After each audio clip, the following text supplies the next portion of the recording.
Assalamualaikum warahmatullahi wabarakatuh. Perkenalkan, nama saya Clemency Classroom Negradea dengan NIM 2011-788 dari jurusan Pendidikan Guru Sekolah Dasar Universitas Sriologi. Materi yang akan saya bahas adalah mengenai konsep desain pembelajaran terpadu. Dan video ini saya buat untuk memenuhi tugas ulangan tengah semester mata kuliah pembelajaran terpadu dengan dosen pengampu Ibu Febrianti Yuli Satriani, SPDI MPD. Terima kasih. Mind mapping dari konsep desain pembelajaran terpadu ini, yang pertama adalah desain pembelajaran terpadu, yaitu ada pengertian desain pembelajaran terpadu dan pengertian desain pembelajaran terpadu. Lalu yang kedua ada tahapan pembelajaran terpadu, yaitu ada yang pertama langkah-langkah perencanaan pembelajaran terpadu, langkah-langkah pembelajaran tematik terpadu ke-13 di Indonesia. Lalu yang ketiga adalah pendekatan saintifik, yaitu yang pertama ada pengertian pendekatan saintifik, tujuan pendekatan saintifik, dan langkah-langkah pendekatan saintifik. Lalu yang terakhir adalah implikasi pembelajaran terpadu. Yang pertama ada implikasi pada guru, implikasi pada siswa, implikasi pada sarana dan prasarana, dan yang terakhir implikasi pada metode dan pengaturan ruang. Yang pertama yang akan kita bahas adalah desain pembelajaran terpadu. Desain adalah sebuah istilah yang diambil dari kata desain yang berarti perencanaan atau persiapan. Sedangkan desain pembelajaran adalah proses untuk menentukan metode pembelajaran apa yang paling baik dilaksanakan agar timbul perubahan dan keterampilan pada diri siswa ke arah yang dikehendaki. Sedangkan pembelajaran terpadu adalah suatu konsep yang dapat diartikan pendekatan pembelajaran yang melibatkan beberapa mata pelajaran untuk memberikan pengalaman yang bermakna kepada siswa. Jadi dapat dikatakan desain pembelajaran terpadu adalah gambaran atau perencanaan pendekatan pembelajaran yang menggunakan beberapa mata pelajaran yang menghasilkan pengalaman yang bermakna bagi siswa. Yang selanjutnya adalah langkah-langkah perencanaan pembelajaran terpadu. Yang pertama, menetapkan bidang kajian yang akan dipadukan, mempelajari standar kompetensi dan kompetensi dasar pada bidang kajian, memilih menetapkan tema dan topik pemersatu. Yang selanjutnya adalah membuat matriks atau bagan hubungan kompetensi dasar dan tema atau topik pemersatu. Lalu yang selanjutnya merumuskan indikator pembelajaran terpadu, menyusun silabus pembelajaran, dan yang terakhir menyusun rencana pelaksanaan pembelajaran terpadu. Lalu yang selanjutnya adalah langkah-langkah pembelajaran terpadu ke-13 di Indonesia. Yang pertama ada menentukan tema. Dalam menentukan tema ini dapat ditentukan oleh pengambil kebijakan atau juga dapat ditentukan dengan diskusi antara guru dengan siswa hingga disepakati sebuah tema yang akan dipelajari. Yang kedua adalah mengintegrasi tema dengan kurikulum. Setelah menentukan tema, selanjutnya guru harus mampu mendesain tema pembelajaran yang sejalan dengan tuntutan kurikulum yang mengedepankan dimensi keterampilan, sikap, dan pengetahuan.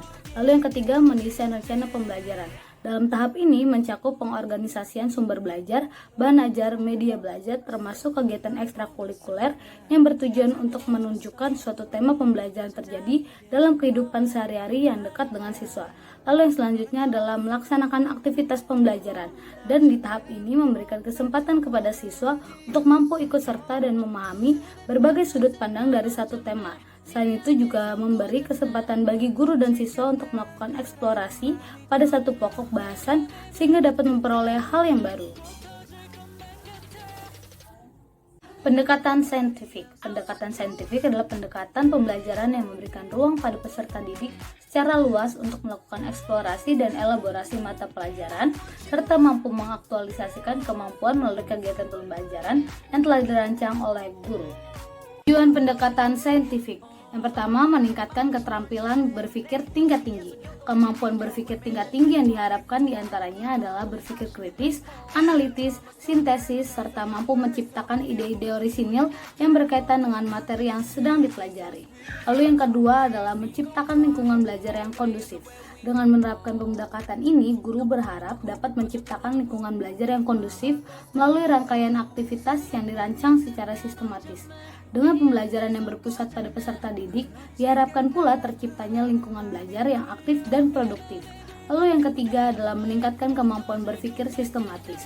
Pendekatan saintifik memiliki karakteristik utama berupa tahapan pembelajaran yang berjalan dengan runtut dan sistematis. Hal tersebut mendorong terjadinya peningkatan kemampuan berpikir sistematis pada diri peserta didik, baik kemampuan dalam memahami sebuah masalah maupun kemampuan dalam menyelesaikan masalah. Yang keempat adalah meningkatkan pemahaman konsep. Dalam praktiknya, pendekatan saintifik mengarahkan aktivitas pembelajaran untuk menemukan dan mengembangkan konsep secara mandiri.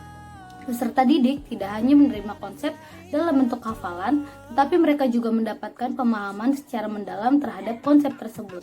Lalu yang kelima adalah meningkatkan motivasi belajar.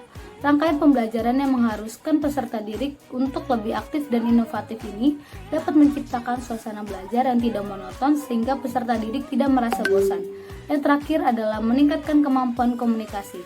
Pendekatan ini diharapkan dapat menghadirkan proses belajar yang dapat memberikan stimulus kepada peserta didik agar lebih aktif dalam berkomunikasi lewat penyampaian ide, diskusi pemecahan masalah, diskusi pengolahan data, hingga cara mengkomunikasikan hasil pembelajaran secara lisan maupun tulisan. Langkah-langkah pendekatan saintifik. Langkah-langkah pendekatan saintifik yang pertama adalah mengamati atau observing. Langkah pertama pada pendekatan ini adalah proses mengamati, dan melalui pengamatan peserta didik dapat menemukan fakta bahwa terdapat hubungan antara objek pengamatan dengan materi pembelajaran yang sedang dipelajari bersama guru. Dan kegiatan pengamatan dapat dilakukan menggunakan alat bantu maupun tidak dengan alat bantu. Lalu yang kedua ada menanya atau questioning. Kegiatan menanya merupakan kegiatan yang dilakukan oleh peserta didik dalam membuat dan mengajukan pertanyaan yang relevan dengan materi yang dipelajari. Dan kegiatan ini memiliki kaitan dengan diskusi terkait informasi yang belum dipahami. Lalu yang ketiga adalah mengumpulkan informasi atau mencoba atau experimenting. Kegiatan ini merupakan lanjutan dari kegiatan bertanya di tahap sebelumnya. Dalam pelaksanaan kegiatan ini dapat dilakukan dengan menggali atau mengumpulkan informasi dari berbagai sumber. Contohnya adalah dengan mencoba, berdiskusi, mendemonstrasikan, meniru, melakukan eksperimen, dan lain sebagainya. Lalu yang keempat adalah menalar atau associating. Tahapan penalaran merupakan suatu proses berpikir yang logis dan sistematis terhadap fakta yang dapat diamati guna memperoleh simpulan dalam bentuk pengetahuan. Dan kegiatan yang dapat dilakukan adalah seperti mengolah informasi yang telah terkumpul, menganalisis data dengan membuat kategorisasi atau pengelompokan, menghubungkan fenomena atau informasi ke dalam suatu pola, dan membuat kesimpulan.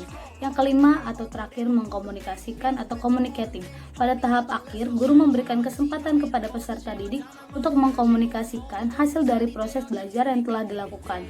Peserta didik dapat mengkomunikasikannya dalam bentuk laporan atau makalah yang di dalamnya membuat bagan, diagram, atau grafik. Aplikasi pembelajaran terpadu yang pertama, implikasi pada guru. Guru harus kreatif baik dalam menyiapkan kegiatan atau pengalaman belajar bagi anak, juga dalam memilih kompetensi dari berbagai mata pelajaran dan mengaturnya agar pembelajaran menjadi lebih bermakna, menarik, menyenangkan, dan utuh. Lalu yang kedua ada implikasi pada siswa. Siswa harus siap mengikuti pembelajaran yang dalam pelaksanaannya dimungkinkan untuk belajar dengan individu, pasangan maupun kelompok. Dan juga siswa harus siap mengikuti kegiatan pembelajaran yang bervariasi secara aktif. Yang ketiga adalah implikasi pada sarana dan prasarana. Sarana dan prasarana yang dimiliki sekolah harus bisa menunjang pembelajaran terpadu yang membuat siswa memahami pembelajaran dan membuat pembelajaran menjadi bermakna. Terakhir adalah implikasi pada metode dan pengaturan ruang. Dalam pelaksanaan kegiatan pembelajaran perlu melakukan pengaturan ruang agar suasana belajar menyenangkan dan tidak monoton.